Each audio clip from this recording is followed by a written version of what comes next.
Hi, I'm Elaine Harding. Welcome to my blog at snapwithelaine.com. I'm so excited because the mini catalogue for July to December 2021 will be going live on the 3rd of August. It was delayed because of COVID and port congestions, but it'll be going live on the 3rd of August. And also on the same day, we have Celebration, the second one, which will begin from the 3rd of August and will last until the 30th of September. So today I'm going to show you a sneak peek. This is the Sweets and Treats stamp set, and the wheels are actually a die from the annual catalogue. You'll find it on page 163, and they're called Give It a Whirl dies, and there's a sample of it on page 57, which is the Stella birthday one. There are two parts to this die set. This one cuts out the front, which is this part here, and this is the spinner, which is this die here. These dies here with the circle at the end of each of the shapes is integral to making your spinner work, because it's positioned exactly in the same place on the die. You have to line it up with the hole on this piece, but you can't cut them together, because if you try and cut it together then one of the holes won't cut. So I do mine separately, and it's easy. Then you get a more precise cut, and then that just layers on top like that to cut.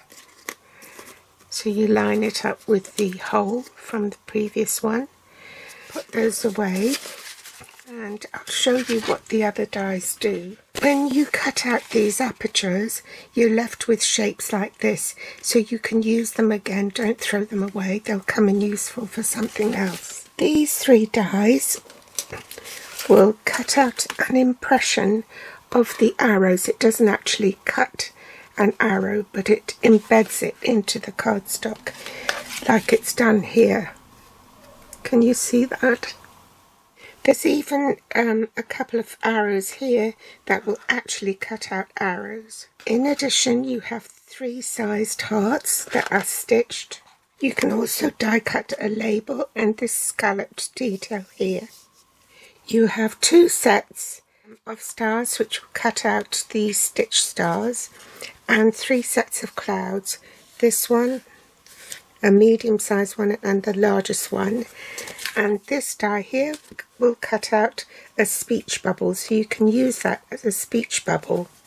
To create the card, you need one of these, and the scrap of basic white is approximately 4 inches by 5 7/8 inches. You need to die cut one of those and one of these. This is the spinner, that's the card front. To decide which shape you want to die cut card front with, and I've chosen the fan. I have to back up a bit because I forgot to mention about the celebration. So I purchased that bundle, and every £45 you spend you get a freebie that you can choose from this brochure, and I chose the papers called Peaceful Prints. They're 12 by 12, and I've cut them down to size to 6 by 6 so it's easier to see. These are the papers. I used the reverse. I used this one because I didn't want it to look too Christmassy at the beginning of July, or the end of July rather. So I got that for free, and I only needed a tiny bit. I cut it at 2 1/4 inches by 4 inches.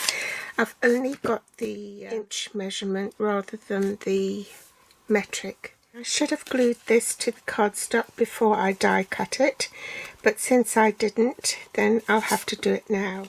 The reason I'm putting designer series paper on is that the front of the die always leaves a mark on here. Can you see that? And if that bothers you, one way of covering it up is by using some designer series paper. So I'm doing that and covering it up. So I need to put glue along that line. The glue's not behaving, so I'll just use this. Now I want to line that up with the hole here, and I'll need to stick it down with some post-it note, and I'll be back. I'll run through the rest of the items I need. Balmy Blue, Crumb Cake, So Saffron and Real Red inks. I also need some Stampin' Blend combos in Real Red, Balmy Blue, So Saffron and a Wink of Stella. And I almost forgot Crumb Cake. So this is your sneak peek. It's a new stamp set called Sweets and Treats in photopolymer, and it's also got the pudding one here and a Christmas greeting. But for today we're going to use it as a birthday card. This is where it starts. Any way you slice it, I'm thankful for you. And then you move on. A tasty treat for someone sweet. Happy birthday. And then inside I've left it blank so you can put whatever message you want. Also need some blending brushes. Now I don't have any of the current ones, so I'm just using some mini brads which we had many years ago. You'll find the brads on page 143. They are flathead metal brads in black and white. There's 200 pieces, 100 each, of two shapes, circular heads and square heads. But it was a question of whether I showed you this project or not, or the sneak peek or not, and the sneak peek won, so I was determined to do it. Most important of all are the foam adhesive strips. That's what gives you the height, so you've got the freedom to move your wheel. Rhinestone Basic Jewels. For the card base, it's a little bit shorter than normal. It's 5 5/8 inches by 8 1/4, and that's because this is so much smaller. To keep it in proportion with this, I had to shorten the card. For the inside of the card, this has been cut at 5 1/4 by 3 3/4. Glue that into the card to start with. I need a cushion because it's a photopolymer stamp set, just to stamp the heart down the bottom corner here. Next I want to make a mark where the finger mark is, which is around here. So I'm just going to draw the arc, and I'll need this die with the arrows and make sure it's pointing the right way. I want it to spin this way, so you want the arrows pointing down. Line it up flush with the cardstock at the edge and secure it with post-it note and run it through the die cutting machine. To cover up that indentation, I put quite a thick piece of cardstock on top and then made a mark there, and then just use a pair of scissors to cut. For this card, I decided to do it a little differently, so I cut a strip that was exactly the same size as the gap here. That measures roughly about 1/4 inch. You also need some Real Red scrap to die cut your hearts. I've gone and pre-die cut mine to save time, so you need a big one, 1, 2, 3 medium-sized ones in Real Red and 3 of the small ones in Real Red, plus 1 of the small one in Basic White. Now we need to prepare our card front, so I'm going to butt that up in the corner, but on this line here on the grid paper. I've already set up my Stamparatus, so I'm going to stamp the cake stand first. Switch my plate around and stamp the pie. I stamped a mask with a post-it note and cut it out. So I'm going to pop that here. Use my second plate where I've positioned my cupcake with the hinge at the top and stamp down. I'll stamp a second cupcake, which I'll fussy cut. I'll colour the cupcakes, the casing in real red and the frosting at the top in saffron. So I'll start and I'll speed it up.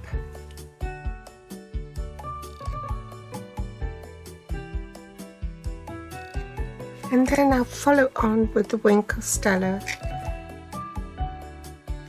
Now I'll fussy cut that and angle my scissors at a 45-degree angle, and then just move the paper and knot the scissors.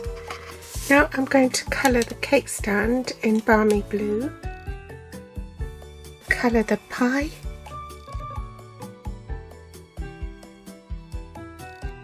I need to ground my cake stand,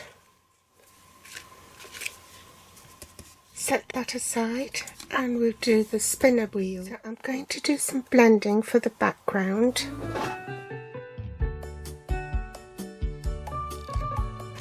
Now this is entirely optional.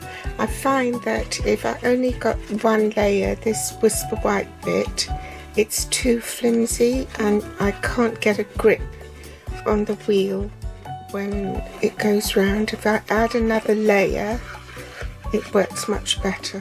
So I've done that. Make sure they marry up. It makes the card a lot stiffer. If you still have your crocodile, what I'm going to do is punch a hole in the middle of this dimensional.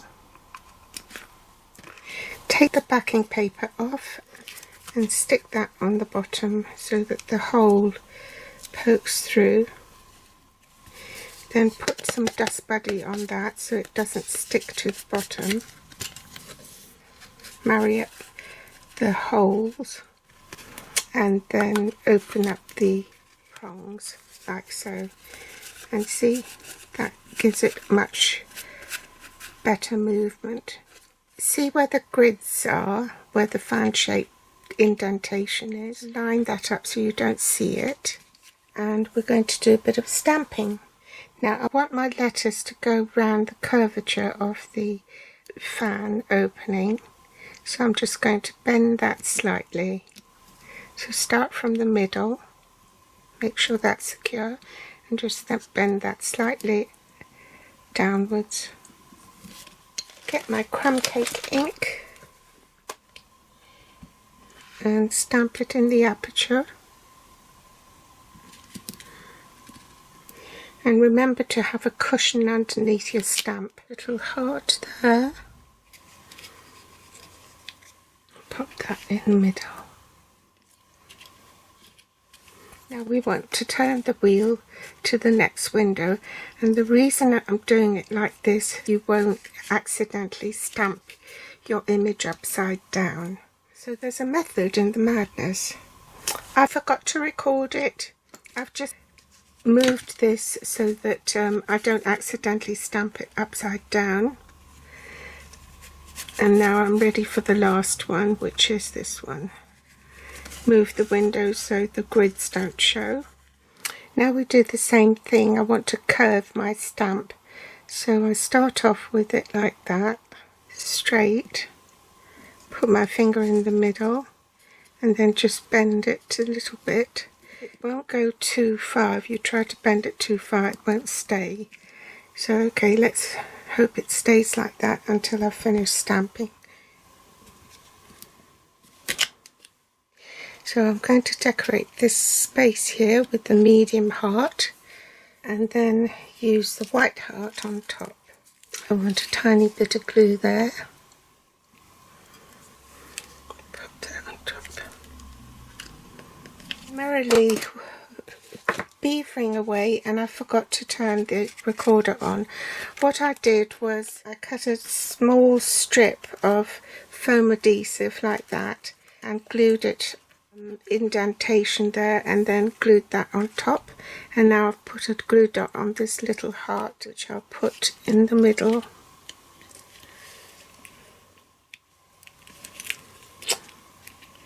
More fingers and thumbs today. There we go.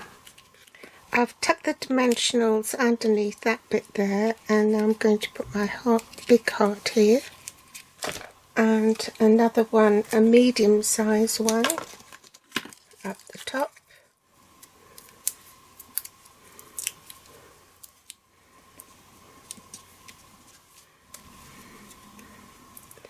Oh, goodness sake, this glue is not behaving. And then one on here, and I better use the tweezers, it's just too tiny to handle with my big clumsy fingers.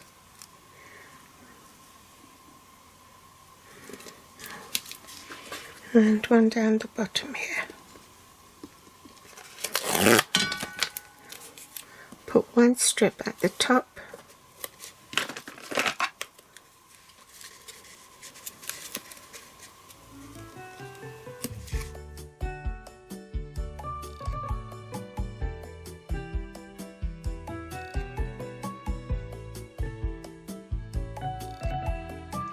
Now I've removed all the backing tape from the foam adhesive strips.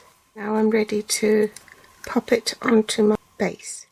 That arrow, we want the finger hole to be where that is, and then we can stick it down.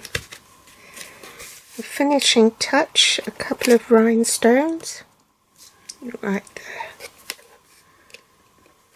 And you start. The happy birthday is the last one, which is the double heart. So we start from this heart. That's how it should go in the envelope, yes? Any way you slice it, I'm thankful for you. A tasty treat for someone sweet. Happy birthday. But before I go, I'll show you also do a horizontal one. And this is from the Count on Me stamp set in the annual catalogue. It's on page 82, and I really like this because it's got all sorts of Australian critters in it, and it harks back to my Australian roots.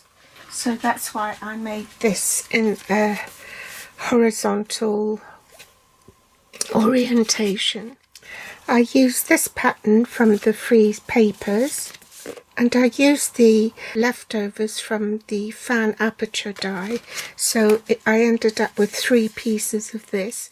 Before I put the wheel inside, I used these reference points. There's a slight indentation like the spokes of a driving wheel, and that's a guideline. So I stamped it first, then glued that onto the spinner wheel before I assembled it. So this is what it looks like when you spin it. And then inside it says, through thick and thin, count me in. We can make it through anything if we do it together. So that's me done for today. I hope you enjoyed the sneak peek. It's not long now, and those who were my customers before, they'll be receiving a hard copy of the new mini in due course. Thanks for joining me, and I'll be back soon. Bye!